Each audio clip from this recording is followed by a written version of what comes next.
This is a service of love, that it isn't just about vindicating people's rights, as important as that is, but it is about a form of total service to people.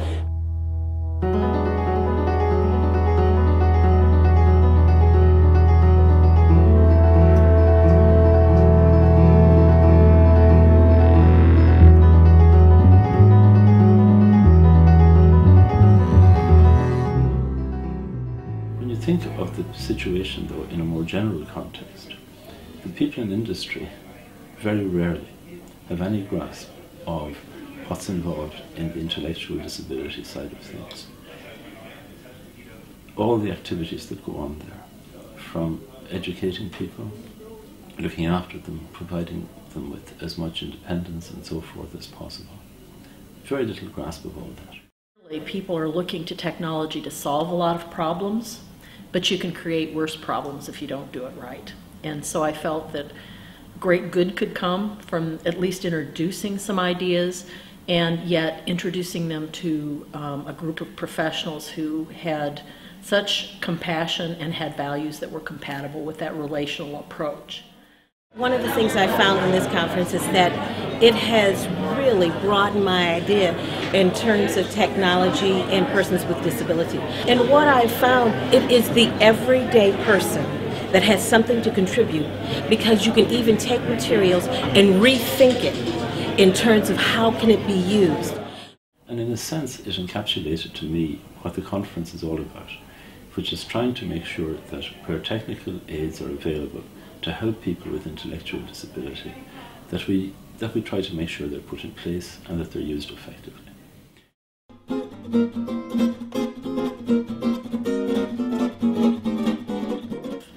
Both the people we'd be working with and the pursuit is actually to go beyond the medical model. So that allowed me to not have to continue that kind of, I think, just traditional dialogue, trying to refute the core medical concepts of bioethics, and have a fresh start and say, we're doing something new. Technology's new, the excitement is new, the people involved have the same values about relationship and respect and inclusion. So major inroads could be made, and also any opportunity to work with a top flight group of scholars is always fun. The efforts to bring together a collaborative group and to create the Institute, I thought was a stellar idea. The idea of focusing around technology for a first approximation, I thought was a very good idea. And of course, during the times of the Celtic Tiger, to the technology boom in Ireland, I thought positioned them well to capitalize on that. And even as the economy has changed, the intellectual and engineering resources are still available.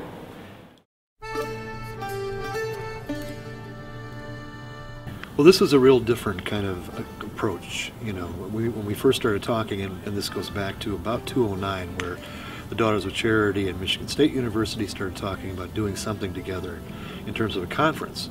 And then we also at times would talk about research. Is there anything, because from our perspective, that was the unique capacity that we were able to lay on the table.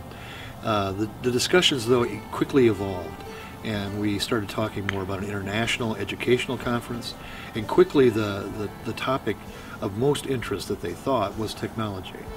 And obviously there was a great need to look at the impact of technology for people with intellectual disabilities. We have for a number of years been involved in providing, I suppose, a lot of assistive technology in different small ways in terms of service plans and what we call service user plans.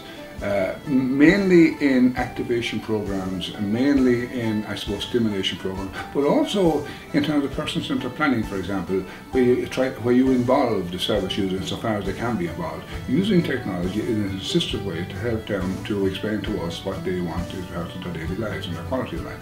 So it's really what we're looking out towards, I suppose, pushing the boundaries towards saying, okay, in what way can the technology that we've all seen improve our lives now be used to improve the lives of people with intellectual disability? And that's our perspective now. Why we're looking at disabilities in general today, and even I suppose the physical and sensory is a much more practical application for people who can very much advocate for themselves. For people with the challenges that our people have, which is that extra dimension of mental capacity, or lack of, or at different levels, particularly severe and profound category, there are significant challenges. And we have used assistive technology in ways that monitor service users in a less obtrusive way, where they need constant monitoring. Now there are all kinds of etiquette issues about that. We've used assistive technology in terms of controlling water flow, because you have service users who will drink water or burn themselves with taps that we have to put sensors on. So we have used technology in lots of ways, but we believe that we're only touching the surface. Now, we did broaden the conference out to include other disabilities as well, but in relation to what the Daughters of Charity serve, the people with significant intellectual disabilities along with coexisting disabilities was our aim in relation to looking at what the impact of technology was. We first met to start to really talk about the conference in earnest this past February, so only 7 months ago. And at that time, really what we were thinking about was a conference, and then we had this other idea kind of percolating as we started to talk. Initially, it was about promoting doctoral level research at the Daughters of Charity. There were a number of people. The clinical director, Martin, was already talking about this in earnest and had written a memo about it that I saw. And it seemed to really make a lot of sense, is not only do an educational conference, but to start to really invest in research all over the Daughters of Charity, and maybe specifically in relation to technology at some later date.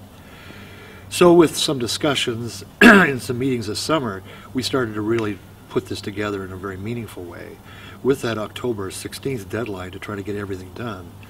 So to take on those two challenges of one, developing a conference, a one-day international conference on technology and disability and intellectual disability in particular, and then to also think about creating an institute that would be interdisciplinary in nature and address the needs of the Daughters of Charity.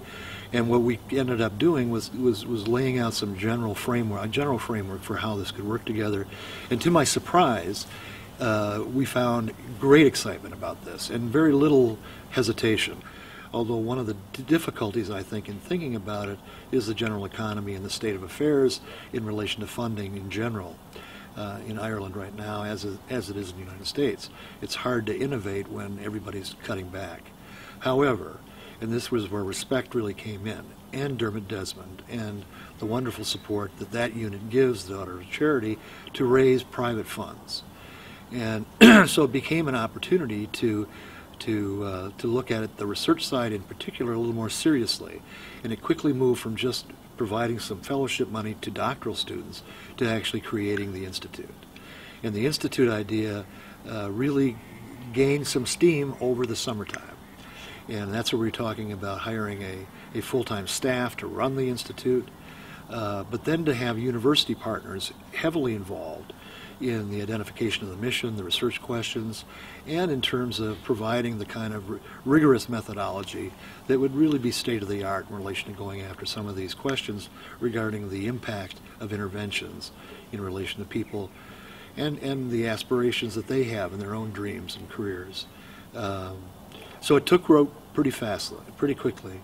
And then we found that there was more interest. The initial group of universities that we thought about were Michigan State University, Dublin City University, DCU, Trinity University, and UCD. But quickly, after we started things moving, we also got great interest from the Royal College of Surgeons of Ireland, and then also from the University of Limerick. So it ended up with 6 universities. We went ahead and drafted the Memorandum of Understanding, and again, to my great surprise, this was something accepted at all 5 other universities and allowed us now to really roll out the Institute while we did the conference, which was the original plan. And I can't tell you the amount of work that went on, particularly with Sister Martha and her staff and Liam Walsh and all the people that helped. It gives me great pleasure to have participated in today's conference This conference was born from an idea, a dream, and today it has become a reality. Through the support of respect, the thinking of the Quality and Standards Committee, and the total support of the executive and the board, this has moved forward. And I want to say a very warm thank you to each one of you. Today is the start of a new journey, and I want you to keep in touch through our website, DOCTRID.com. And once again, a sincere thank you to everybody for your participation, for coming and for staying with us. We really appreciate it very much indeed. I think we've had a very successful conference. I think one of the features of it was the multidisciplinary approach. People coming from many different backgrounds, an international gathering, a gathering of people from academia, from science, representative of government, and of course the Daughters of Charity and those who support them. And this has been a real eye-opener, I think, for many people. And I think one of the themes underlying our work today was that this is a service of love, that it isn't just about vindicating people's rights, as important as that is, but it is about a form of total service to people. And I think that is the characteristic spirit of the Daughters of Charity's work and of respect. And I think there was a great buy-in to all of that today.